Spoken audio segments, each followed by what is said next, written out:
For over the last 4 years, Billie Eilish has taken the world by storm. With Billie's distinguishable personality, her style, and of course incredible music created alongside her brother Phineas, she has certainly made herself the youngest and possibly the most influential artist of our time.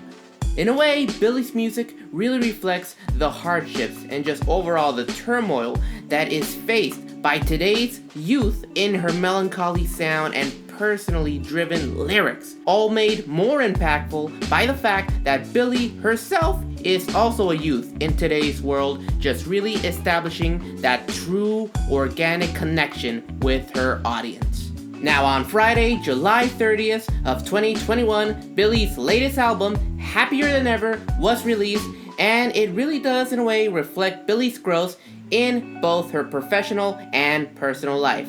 Certainly the story of Billie Eilish here, it is certainly a true life coming of age story told through the incredible music written by the protagonist herself. Hey everybody, Music Geek here, Mooski for short, and I just want to say welcome to my new series, Rock or Flops, where we basically review tracks from any album that, well, we choose to listen to. And hopefully from July 30th onward, you've spent the weekend hopefully getting a chance to listen to Billie's new incredible album. And well, right here in this episode today, our first episode, we are going to talk about a little bit about each and every single track on that album. And well, decide, guys, did it rock or did it flop? So with all that out of the way now, everybody, let's go ahead, sit down and talk about what rocks and what flops in Billie Eilish's new album, Happier Than Ever. Let's go. So now let's start off with our first track titled Getting Older. Now, as stated in the intro a little bit, one thing I just personally love about Billie Eilish and just overall what makes just a songwriter a great songwriter is just how much of a personal connection and meaning you could give to your music, and Billie is just so great at doing just that. I felt that this opening track really captures the essence of what she was trying to present on this album, really reflecting back on her life and all that stuff growing up, handling all the pressures of the fame she was gathering at such a young age, and just the impact as well on her personal life, just all really personally driven in this song, just so done so well. Again, just amazing songwriting. And of course, when it comes to the overall sound, the instrumentation just done so well, just such a great textbook, solid example of, Phineas working his magic on his sister's tracks, and believe me, these guys are just such an amazing duo, you get them together in that little room and they just create magic, so honestly, this opening track is just a solid example of, just Billie's incredible music, so this opening track definitely rocks. And now we move on to track number 2, I Didn't Change My Number. So, great message here, again, Billie putting a lot of that personal, direct feeling into it. Talking about what seems to be, past relationships and all that stuff. And overall, just great beat, great production as they always do.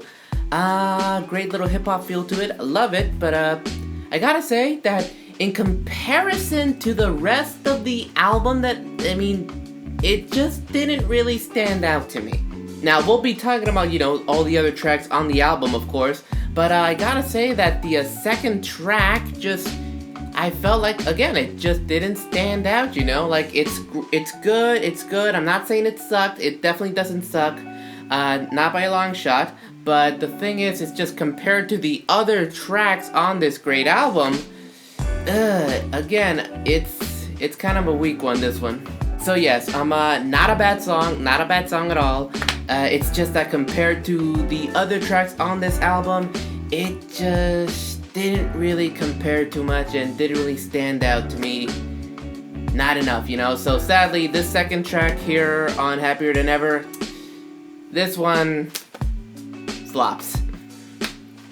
No problem. And now we move on to our third track, Billie's Bossa Nova. So some of you guys may have read that article stating something about how Billie had mentioned how she was kind of going for more of a Frank Sinatra-ish, old school kind of vibe on this album, Some of you guys probably read that, and when I looked at the title tracks, I thought, okay, if anything's gonna sound Frank Sinatra-ish, it's probably gonna be this one. I mean, Billie's Bossa Nova. Bossa Nova was, well, Frank Sinatra was a fan of Bossa Nova. Now, it wasn't exactly a Bossa Nova, so I didn't really hear none of the key characteristics of what makes a Bossa Nova, specifically, the very specific, well-known Jobim rhythm guitar, so that's something big, which wasn't really present, I heard, but you know what, it's no big deal, and that's because this track was good, alright? This track was good. I personally, as a guitarist, I love the rhythm guitar it had there, and I thought it was a great blend of the instrumentation with the more post-production electronic side and the more traditional instruments of like the guitar and the drums blended well together. Overall, a good, nice, clear-cut, clean-sounding track. This one right here, Billie's Bossa Nova, it rocks. And now, this brings us to number 4, My Future. Now, for those of you who have watched my other stuff on my channel, I have other content, and please, to you all, you new viewers out there, please go check it out. One specifically, a little spoiler for y'all, is my top 5 Billie Eilish songs, and, well, again, spoiler, my number 1 Billie Eilish song, it's this one right here. Because I just love everything about this tune here. A beautiful melody. It just all sounds great. And how everything is built up from the beginning to the end, And how it really reflects what this album was bringing, Billie's just growing path in life and fame and just as a person. Oh my god, I felt like everything about it was just captured in this song right here. Oh my goodness, guys, believe me, I could go on forever. Just know that this is my all-time favorite Billie song so far, man. Oh my goodness. It's just so good. I love it so much. So much. So, from my obvious excitement, you all already know, alright? This track, it's gonna rock. But here's the thing, when I love a track this much, we're gonna give it a little something special, because when a track is this great, this gorgeous, this beautiful, this fire, it can't just be rockin', it's gotta be hot, it's gotta be fire, it's gotta be a hot rock. So yeah, we're probably gonna have one hot rock from time to time, depending, maybe one per album, but who knows, but definitely the first ever hot rock. Whew, that's gonna go to Billie's My Future. Yes, oh my god. So good, so good. Hot rock. And then the hits just keep on coming when we move on to track number 5. God dang it, I did not expect that, did not see that coming with this one. Oxytocin was just, it was good. You already know, rocks. Now, Billie's got some good vocal harmonies here, like she does in a lot of her songs. It's got a great beat, almost very, pushing into the area of, EDM kind of music, like house music, sort of like that, because let me tell you, that beat was just sick, what really gave it that appearance for me, that quality for me, was just that sick, booming low end, the kick and bass and all that stuff, and then that snappy snare, oof. I mean, in just a matter of time, I could see Oxytocin really just being bumped up to 11 in the clubs, I mean, just wait and see. So yeah, just great vocal work, great instrumentation. There's even a part where she kind of screams, which I actually kind of dug, so definitely would love to hear more of that. And just overall, just, everything built and from top to bottom was just built up so well, and then towards the end, it's very ominous sounding, that type of sound that she's kind of known for, for her past stuff, but still present here on her new album. Okay, telling you guys, Oxytocin was just a freaking banger, so good. But yes, that's for sure, Oxytocin, track number 5, definitely really good, I dug it, man, alright, just so good. And we now find ourselves here on track number 6, Goldwing. So here we get another clean, clear track, great one from Billie yet again. But what I feel that what really separates this one was just those beautiful vocal harmonies in the beginning. So Billie loves to do some great vocal harmonies. We've all heard that before. I gotta say though, this is probably some of the best she's ever done, okay? I mean, the vocals are just so nice and clean, and the voice leading is just so smooth. Music theorist, you'll see what I mean by that. And then a section of those vocal harmonies, a small one, is also sampled throughout the track, and that just makes it even better, you know? So yes, Goldwing, lovely vocal harmonies, just a great, solid Billie Eilish track, and yeah, pretty simple to say, it rocks. We are now on track number 7, Lost Cause, and just another great, solid Billie track. However, I just feel that this one, out of all the tracks on the album, this one probably has the best bass line for sure. Now, when you think about writing a song that it's gonna get people grooving, vibing, out there, you know, really just moving to your song, you gotta have some nice solid rhythm, and what's really gonna bring that to you, to your track, to your song, is gonna be that bass line. So this track, I mean, so far for sure, definitely the best bass line out of the entire album, just sweet, solid, nice, grooving. Now, as for the music video that accompanies this song, well, it truly personifies the meaning of Hot Girl Summer. And, well, that's just awesome. So yeah, this track rocks. And now we find ourselves at track number 8, Haley's Comet. Now, we all love it when songs just take some kind of like, you know, object, place, person, thing, whatever it is, an idea, and they just use that to symbolize, you know, the meaning behind the song. I feel like this song does that quite well. Again, just more of Billie's amazing songwriting. I also just love that very calm, smooth piano intro that we get in the beginning, you know? And then throughout the rest of the track, going back to what Billie had mentioned previously, giving it somewhat of a Frank Sinatra kind of feel, you know, that old school vibe, I feel that this is one of the tracks that was closest to that. It gave us that nice, smooth, calm, kind of like retro sound of like, you know, like some smooth, almost jazz if you could think about it that way. But yeah, you know, and also just some paired along with Billie's vocals, there are moments where her vocals are just so smooth and calming and stuff too, almost kind of reminiscent of the whole swooner stylings back in the day, you know, of Frank Sinatra and all those other guys. So yeah, I mean, probably the most retro sounding track on the album, I would say. Definitely great songwriting, and just, once again, this track rocks. And now things get interesting, very interesting. We are now on track number 9, Not My Responsibility. So another great solid track with great production coming from Phineas and Billie. Just, you know, always great to hear that. I just love that panning effect at the beginning, you know, like I love that panning effect, always been a fan of that.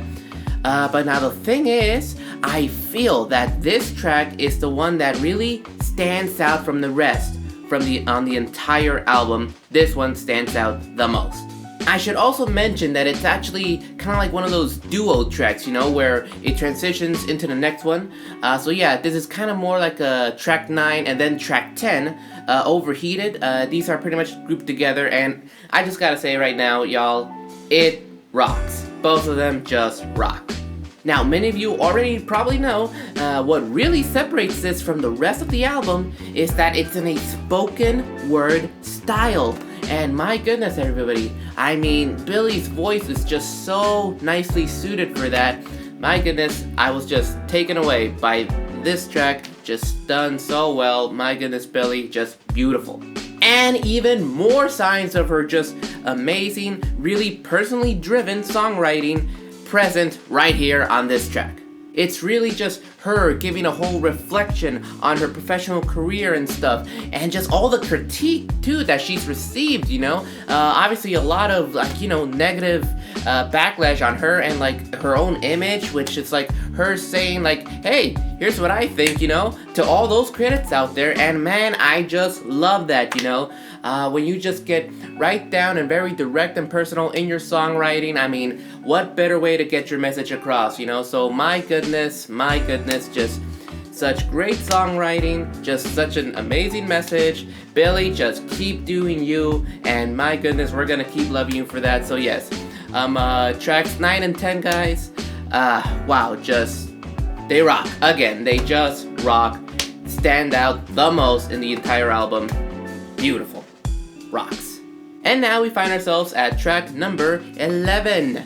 Everybody Dies, which is very true. And yes, that is very sad, but the reason I say that is because this track gives us a little presence of the kind of, I guess you could say, the older stylings of Billie Eilish.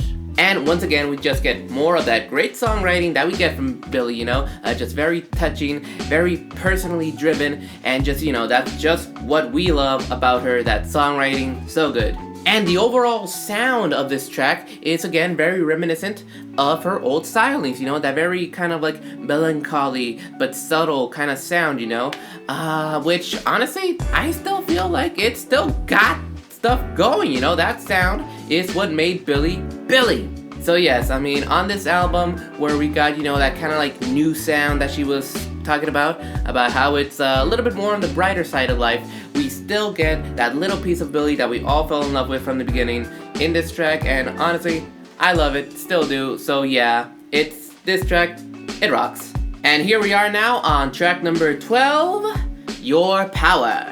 What I really liked about this song was in the instrumentation, it was mainly guitar driven. Now yes, of course, Phineas doing some great post-production on it as well, but I feel that a lot of it there, you know, mostly like in the verses and all that stuff, the little bits of that you do hear were there mainly to complement the guitar, you know?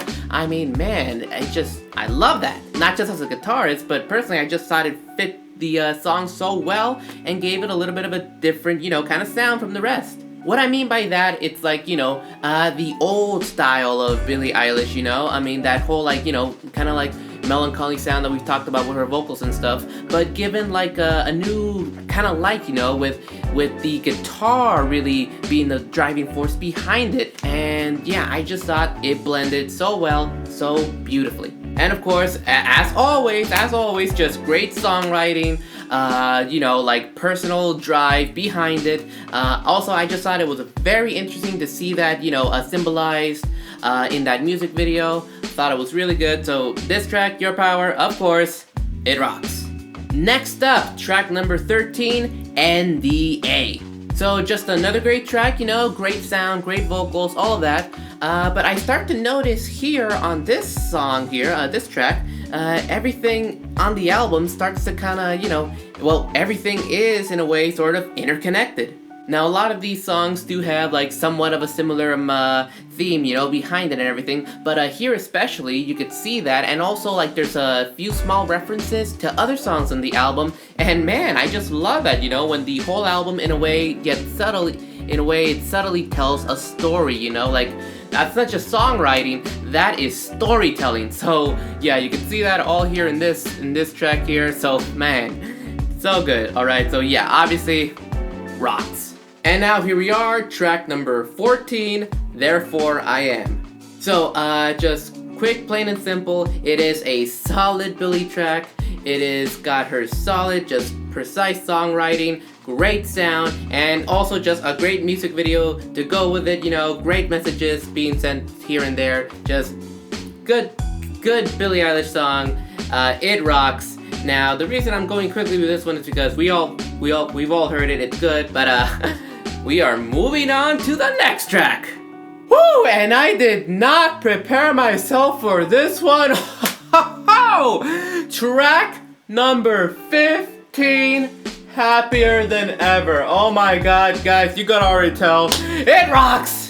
So this is the song where, you know, again, going back to that idea that Billie wanted to give it sort of a retro sound, Frank Sinatra-ish, kind of maybe swooner kind of vocal stylings. That's what we got in the beginning, you know?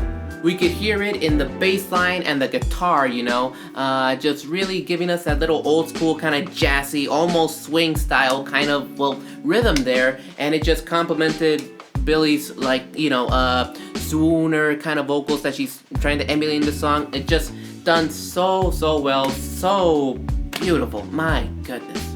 And then towards the middle, you know, everything starts to calm down, you know, calm down. And then we are hit with just such a big transition from that into hard rock. Wow, just yes. So much, just so good. Oh my goodness, that was just amazing.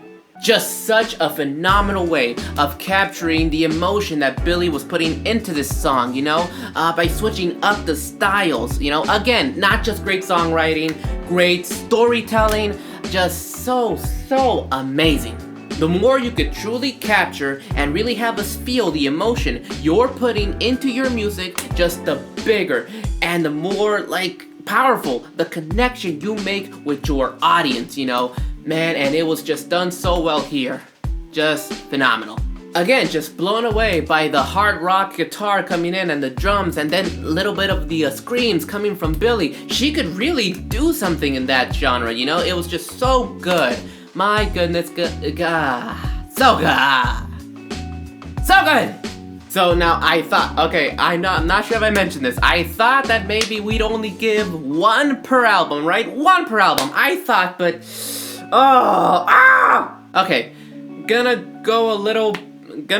go back on my word here, cause I can't just give it a simple rock, okay? I loved this track so much. I can't just give it a rock. This track was pure and utter flaming fire. So yeah, it didn't just rock, it was a hot rock. Happier than ever. My goodness. This is quite a track. Yes. And now we come to the end. Track number 16, Male Fantasy. And well, all I could say is that it's a good track, alright? It rocks. More of Billie's, you know, personal driven songwriting put into this, along with a great subtle sound, you know, what she was trying to really bring about in this new album of hers, you know, explore with a new sound. We got it right here, right there, just a nice, calm little way to just, you know, finish listening to just such a great album. So yeah, everybody, this was absolutely phenomenal to listen to. Just, yes, so much yes. Now, in the end, basically every single track on this album was just solid and rockin'. 2 hot rocks, let's not forget about that. I did not expect that, and I'm making this video. And really just one track that flops, but even that is debatable. So, the overall verdict here for Billie Eilish's album, Happier Than Ever, well, everybody, it overall rocks. So y'all, I hope you all enjoyed this video, and hopefully we'll have more albums to review and decide whether they rocked or flopped in things to come. And also, if you're new here, also check out my other content, you know. If you love discussing films and their music, check out my Q's and Dailies. I kind of recently started a React series, so check that out too. And, you know, other stuff that I'm building on my channel here. So please do give it a like, share, subscribe, you know the drill. All in all, definitely gotta recommend, go check out Happier Than Ever by Billie Eilish. Worth your time, oh my goodness, so good. So yeah, everybody, hope you enjoyed this. I hope to see you soon, and you know, keep rocking, and keep avoiding those flops whenever you can, okay? Alrighty, everybody, was awesome getting to share this with you, and hope to see you in the next one. Take care!